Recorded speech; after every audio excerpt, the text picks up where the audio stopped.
Welcome back. You're still tuned in to Salaamedia with myself, Salailo Makwidiri, and today we're joined by Fadel Abdulghany. He's the Executive Director of the Syrian Network for Human Rights, SNHR for short. They're a leading independent organization established in 2011 to document human rights violations and to provide critical data for accountability efforts in Syria. SNHR has been a primary source for the UN's Office of the High Commissioner for Human Rights and has consistently worked to shine a light on the atrocities committed during Syria's ongoing conflict. Recently, the SNHR has called on Russia to extradite Bashar Assad, who has reportedly sought asylum in Moscow after being deposed.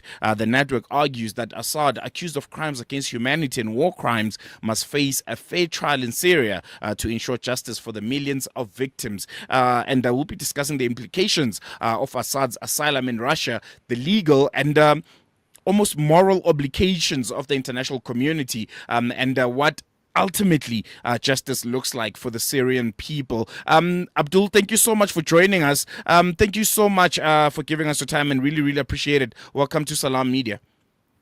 Thanks for having me.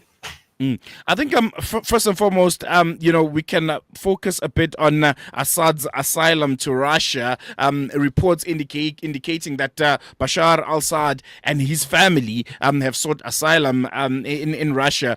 What do you make of this? What do you make of President Vladimir Putin's decision to grant asylum on what he calls humanitarian grounds?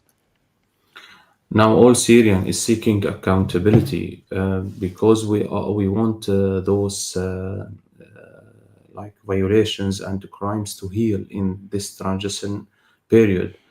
Putin and Russia doesn't help us to move forward, and they grant Bashar al-Assad a fake asylum or arbitrary asylum. It's not an asylum because Bashar al-Assad, as everyone all around the world knows, committed crimes against humanity and war crimes. If any person committed such a crimes, it's prohibited based on the law to seek asylum. And we call on Russia to extradite Bashar al-Assad for fair trial, actually, in Syria. He'll not be tortured.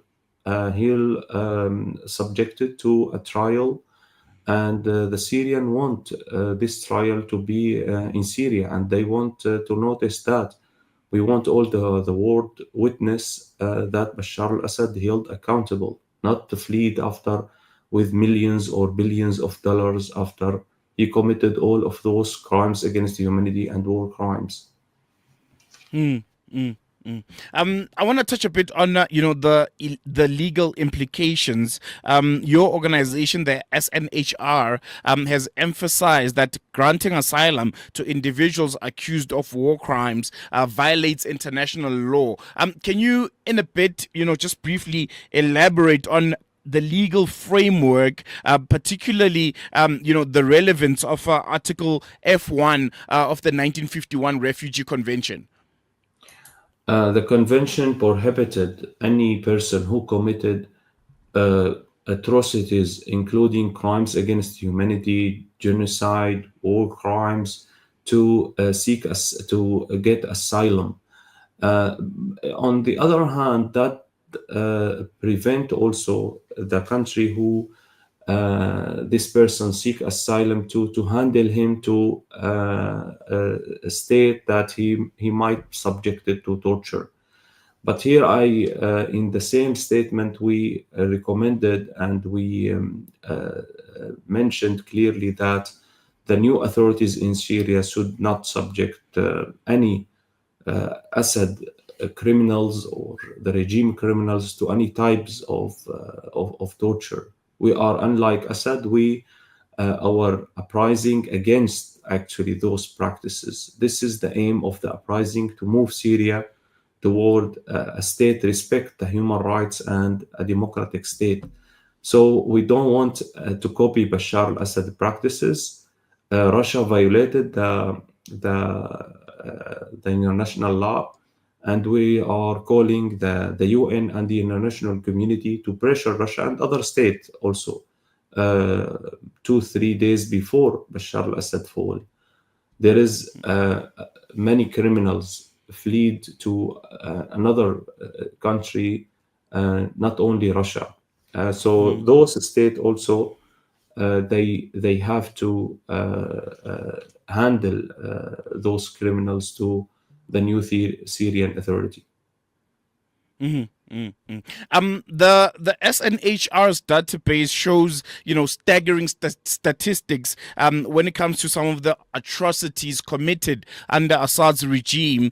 Could you maybe provide an overview of some of the key crimes for which you believe Assad should be held accountable for? Assad killed 202,000 Syrian civilians, including 23,000 children, and around 15,000 under torture, and disappeared 96,000. So the majority of those might be killed. So we are talking about 300,000 Syrian being killed.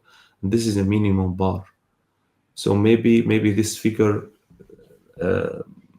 much more than that. Maybe it will reach to 500,000 Syrian. And Bashar al-Assad committed actually a shelling based on barrel bombs, cluster munition, chemical weapons that lead a huge amount of the Syrian population to be forced displacement. We are talking about 13 millions inside Syria, IDPs or refugees outside of Syria. So all of those are Assad victims. So based on that, Assad and his regime must be held accountable. Otherwise, Syria will not heal forever. And that's what we don't want to see, that people seeking revenge on their hand. Justice must serve, and Bashar al-Assad and his regime should be held accountable.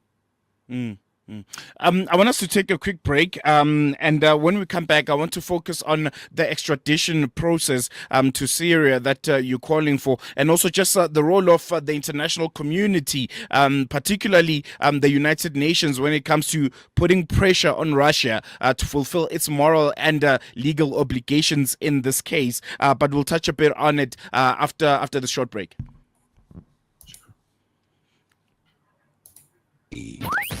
This is Salaamedia.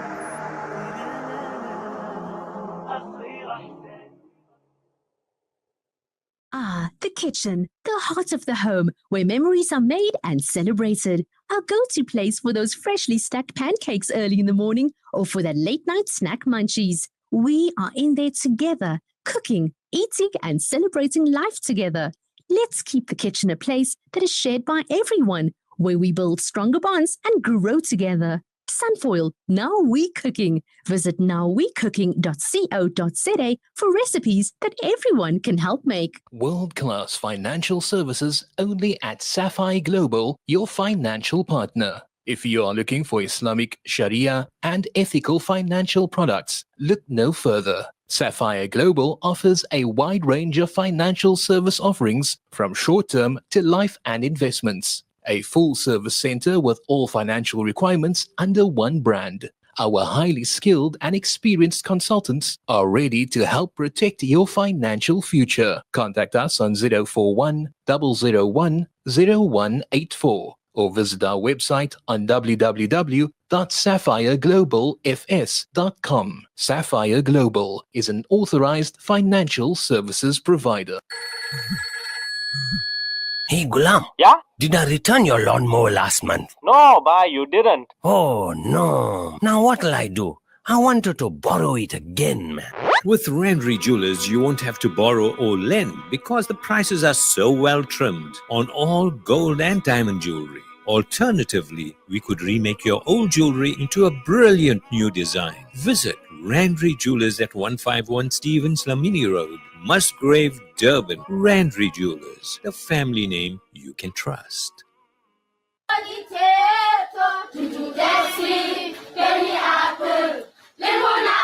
Penny Appeal's Education First campaign helps children to get access to quality education. I'm 14 years old. When I grow up, I'd like to be a scientist. We believe every child belongs at school, And we want education, a better education. learning and dreaming their way to a better future. With your help, we can provide classrooms, desks, stationery packs, and school shoes. Help make these dreams a reality. Visit www.pennyappeal.org.za or call 031 1100 573. Penny Appeal. Small change, big difference. Connect and stay ahead with Salaamedia. This is Salaamedia, coming to you live from South Africa. Welcome back. The time is 20 minutes past 9 and you're still tuned in to Salaamedia with myself, Salailo Makwidir, and we're still having a conversation, a very, very important conversation with the Executive Director of the Syrian Network for Human Rights, Fadel Abdulghany, and we're talking about Bashar Assad, and the need for him to face consequences for crimes against humanity that have been put against him. This is during his reign in Syria, and now you have Russia in the mix, who have given him asylum, and they're saying this is they're giving asylum based on a humanitarian need. And we're still speaking to Fadel about this and the organization itself, the Syrian Network for Human Rights, and what they are calling for. Fadel, thank you so much for staying with us. Before I went on that short break, I wanted to chat a bit about, the extradition to Syria. Your organization has called on Russia to extradite Assad for trial in Syria. What measures must be in place to ensure that happens, and also that there's a fair trial, and Bashar ultimately stands in front of a judge? And does Syria have the relevant resources to make sure that happens? Actually, we are seeking here the support from the United Nations and the international community to pressure Russia to fulfill its legal obligations to prevent the misuse of humanitarian asylum, because this is, as we discussed before, this is not a humanitarian asylum. This is a protection of a criminal who committed heinous crimes against humanity and war crimes. So that actually demolished and affected the international law. And actually, we call Russia to build a new relation with the Syrian people by Extradite Bashar Assad, opening a new page and connect and build a relation with the Syrian people, with Syria, not with the person who's brutal and criminal and dictator.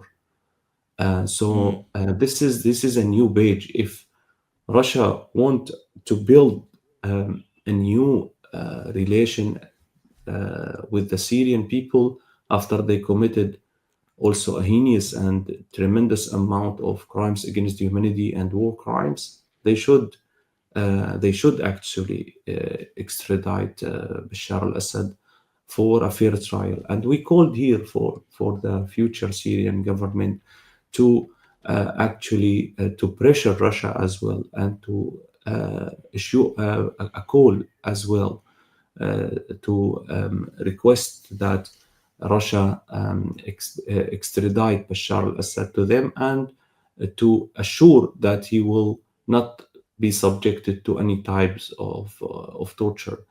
Assad regime also, we have, let me also here little bit elaborate that Assad not only one person, is a regime consistent of thousands of officers. We have a data for about 6,000 officers who's help and support Bashar al-Assad in his regime, especially the first and the second rank in the security forces and also in Assad army. All of those should be held accountable. Some of those fled out of Syria. The vast majorities of those are still inside Syria. The future government, the next government, their priority should be follow and find where is those hiding, what is the name of those, what is the details, and try as best as they can and as soon as they can to arrest them and to start a fair trial against them. I want to come back to just a personal reaction. You recently made what I thought was a really heartbreaking announcement that most of the missing people detained under Bashar al-Assad's regime are most likely dead.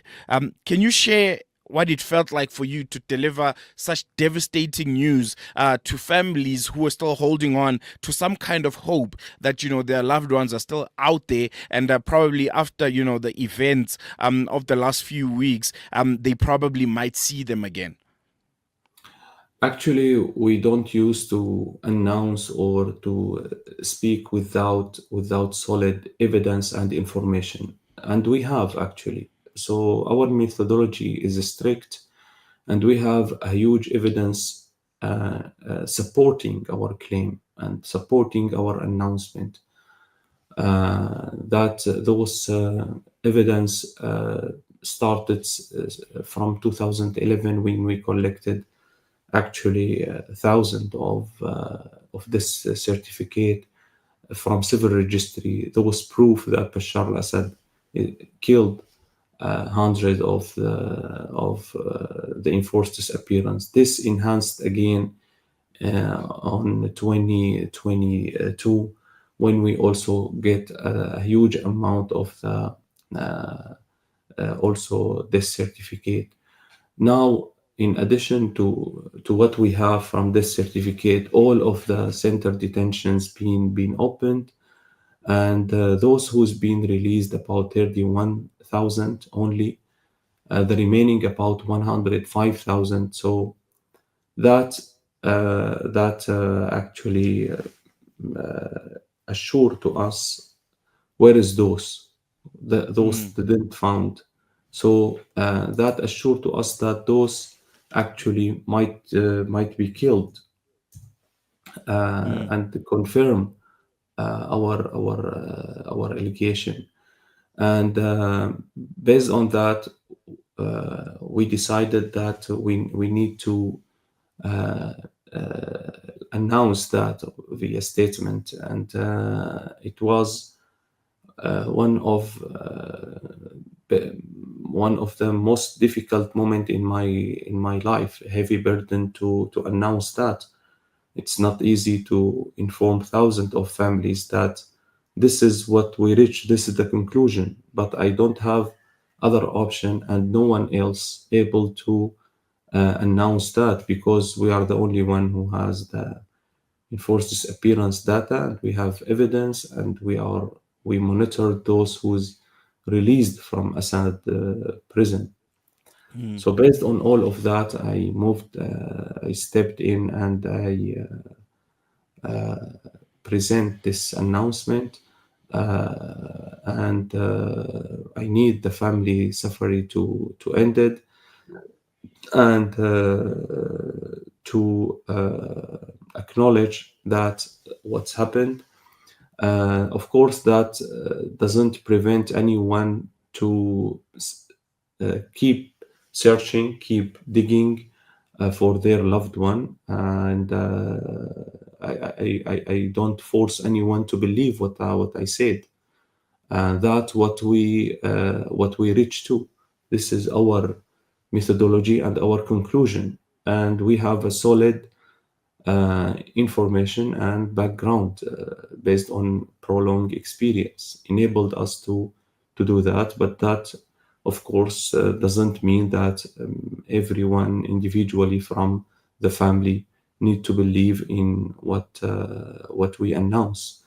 but it was a moving moment, and I fall apart actually. I don't know what's happened to me. I used to be, I don't used to be like this, but at this moment I didn't hold myself. I'm sorry for that.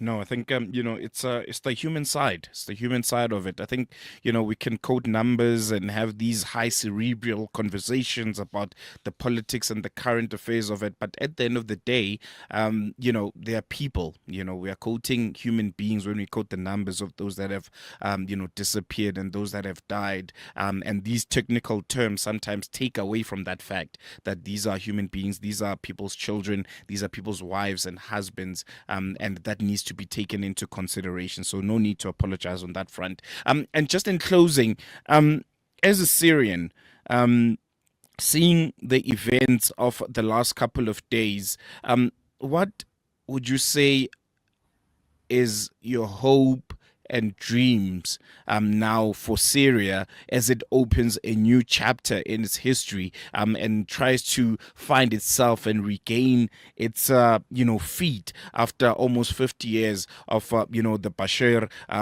family reign on Syria? The big obstacles being removed, this brutal and dictatorship in front of any future step to Syria. It's been removed. Now, for sure, we have a lot of work to do. We have a lot of challenges. We are aware about it. And we need the help from all of our friends, states, international community to support us to humanitarian level to rebuild Syria. My hope is to see Syria as a democratic state, respect human rights, so that every Syrian can be proud of this state, and this state can be engaged in more in enhancing the international law and supporting the humanity, and also helping other state who's based on our experience in this devastating conflict, supporting other state actually. So that's what is my hope, and I hope that this will achieve. No, definitely. I think we're going to leave on that note, Fadel. Thank you so much for giving us your time. Really, really appreciate it, and I'm sure we'll be catching up as more and more unfolds out of Syria after this very, very devastating time. Wish you all the best. All the best. Thank you, sir.